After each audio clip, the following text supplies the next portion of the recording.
Bonjour à tous. Petite histoire intitulée « L'éveil de l'étincelle ».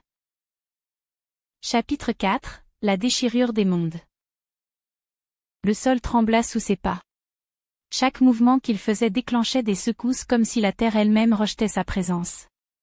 Ses veines brûlaient d'une lumière vive, son souffle formait des éclats d'étincelles à chaque expiration. Entre ses doigts, la chair se fissurait, laissant apparaître une lueur vive qui n'appartenait plus à ce monde. Les passants, terrifiés, ne voyaient plus un homme, ils voyaient une créature en train de se déchirer entre deux réalités. Le ciel s'assombrit soudain, déchiré par des éclairs qui ne venaient pas des nuages mais de lui-même. Ses cris résonnaient comme un écho cosmique, répercutés dans les bâtiments qui vibraient et se tordaient sous une force invisible. Chaque pas l'arrachait un peu plus à son humanité, chaque battement de cœur déclenchait une onde de choc qui fissurait les murs autour de lui.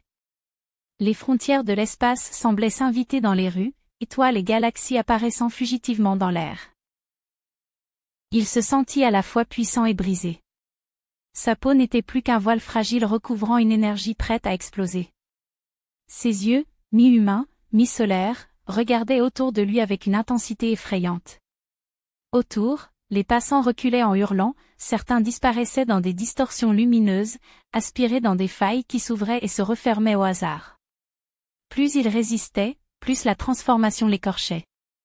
Moitié chair, moitié cosmos, il se battait contre son propre destin. Enfin, dans un rugissement qui semblait venir de la nuit elle-même, son corps éclata en fragments de lumière et de chair.